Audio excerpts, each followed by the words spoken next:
அஸ்ஸலாமு அலைக்கும். Hi friends, எப்படி நல்லா இருக்கீங்களா? குவைத்தை விட்டு வெளியேற முடியாமல் தவிக்கும் 43,000 பேர் குடும்பத்தை பிரிந்து சொந்த நாடுகளுக்கு வர முடியாமல் போன சோக சம்பவம். அதிரடியான டிராவல் பேன், அதிர்ச்சியான தகவல் வெளியாகியுள்ளது. அந்த நியூஸ் பார்க்க போகிறோம். அடுத்து லீவுக்கு போனால் இனி 90 நாட்கள் தான் இருக்க முடியும், இல்லை என்றால் விசா கேன்சல், வெளிநாட்டவர்களை புலம்ப வைத்த சட்டம். அடுத்து குவைத்திலிருந்து விடுமுறைக்கு சென்றவர் விமானத்திலே மரணம், குவைத் ஏர்வேஸில் நிகழ்ந்த சோக சம்பவம். இப்படி பல முக்கியமான தகவல் இந்த வீடியோவில் இருக்குது. வீடியோ ஃபுல்லாக பாருங்கள். உங்கள் நண்பர்கள் அனைவருக்கும் கட்டாயமாக இந்த வீடியோ ஷேர் செய்யுங்க. இப்போ வாங்க குவைத்துடைய மிக முக்கியமான நியூஸை பார்ப்போம். குவைத்தில் சுமார் 43,289 குவைத்திகள் மற்றும் வெளிநாட்டவர்களுக்கு பயண தடை விதிக்கப்பட்டுள்ளதாக உள்துறை அமைச்சகம் தெரிவித்துள்ளது. அதாவது இந்த 43,289 பேருக்கு எதற்காக பயண தடை விதிக்கப்பட்டுள்ளதுன்னா, தொலைபேசி கட்டணங்கள், டிராஃபிக் வயலேஷன், அதாவது பார்த்தீங்கன்னா போக்குவரத்து விதிமீறல் அபராதங்கள், மின்சாரம் மற்றும் தண்ணீர் கட்டணங்கள், வங்கி கடன்கள், நிலுவையில் உள்ள குடும்ப நீதிமன்ற வழக்குகள், இது போன்ற அபராதம் மற்றும் கட்டணங்களை முழுமையாக கட்ட தவறியதால் சுமார் 43,289 பேருக்கு பயண தடை விதிக்கப்பட்டுள்ளது. அதனால் நம்ம ஆளுங்க இந்தியா, இலங்கை ஆகிய நாடுகளுக்கு வெக்கேஷனுக்கு போவதாக இருந்தால் உங்கள் மேலே ஏதாவது பயண தடை உள்ளதா என்று தெரிந்து கொண்டு ஃப்ளைட் டிக்கெட் போடவும். அப்படி இல்லை என்றால் ஃப்ளைட் டிக்கெட்டும் வேஸ்ட்டு, உங்களுடைய டைமும் வேஸ்ட் ஆகிடும். ஏன் இதை சொல்கிறேன்னா, எனக்கு தெரிஞ்சு பல பேர் இப்படிப்பட்ட பிரச்சனையில் மாட்டிக்கிட்டு கடைசி நேரத்தில் விமானம் ஏற முடியாமல் கஷ்டப்பட்டு இருக்காங்க. அதனால் நம்ம மேலே ஏதாவது ஃபைன் இருக்கான்னு தெரிஞ்சுக்கிட்ட பிறகு ஃப்ளைட் டிக்கெட் போடுங்க. அடுத்த தகவல், குவைத்திலிருந்து விடுமுறைக்காக கேரள மாநிலம் கொச்சினுக்கு குவைத் ஏர்வேஸ் விமானத்தில் வந்த கேரளாவை சேர்ந்த தாமஸ் என்கிற 56 வயதுடைய ஒருவர் திடீரென ஏற்பட்ட உடல்நலக்குறைவால் விமானத்திலே உயிரிழந்த சம்பவம் பெரும் சோகத்தை ஏற்படுத்தியுள்ளது. லீவுக்கு சொந்த ஊருக்கு சந்தோஷமாக வந்த நம்மை போன்ற ஒரு வெளிநாட்டவரின் திடீர் மரணம் பெரும் சோகத்தை ஏற்படுத்தியுள்ளதுங்க.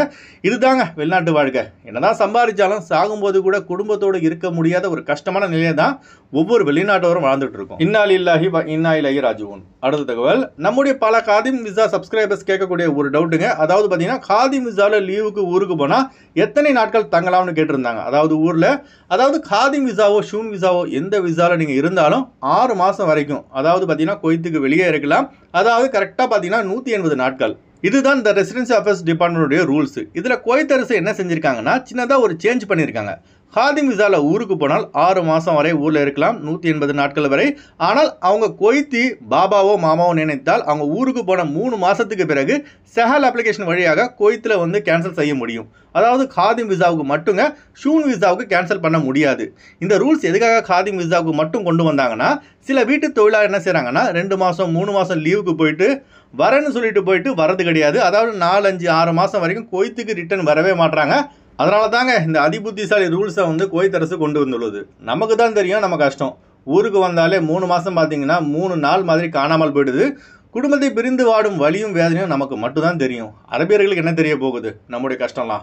ஃப்ளைட்டை விட்டு இறங்க உடனே எல்லா ஷக்கல் சையாரா, ரோ ஜிப் மாமா, ரோ ஜெமியா, ரோ ஜிப் சமோசா போசல், ரோ ஜிப் ஃபெலாஃபில் பிதுன் தைன, இப்படி சொல்லி நம்மளை வந்து ஒரு மிஷின் மாதிரி நடத்துவானுங்க சில அறிவிங்க. அந்த டைமில் வரும் பாருங்க ஒரு கடுப்பும் கவலையும்.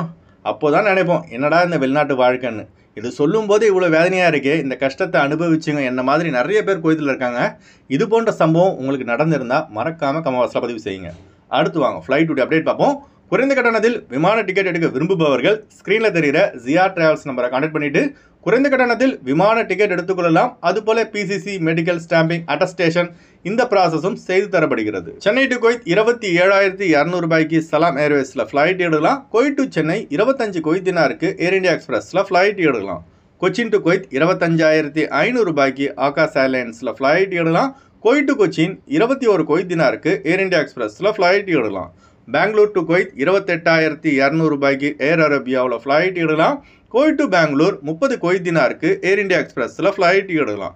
மும்பை டு குவைத் 21,500 ரூபாய்க்கு ஏர் இந்தியா எக்ஸ்பிரஸில் ஃப்ளைட் எடுக்கலாம். குவைத் டு மும்பை 22 குவைத் தினாருக்கு ஏர் இந்தியா எக்ஸ்பிரஸில் ஃப்ளைட் எடுக்கலாம். திருச்சி டு குவைத் 30,300 ரூபாய்க்கு இண்டிகோ ஏர்லைன்ஸில் ஃப்ளைட் எடுக்கலாம். குவைத் டு திருச்சி 30 குவைத் தினாருக்கு இண்டிகோ ஏர்லைன்ஸில் ஃப்ளைட் எடுக்கலாம். ஹைதராபாத் டு குவைத் 28,800 ரூபாய்க்கு சலாம் ஏர்வேஸில் ஃப்ளைட் எடுக்கலாம்.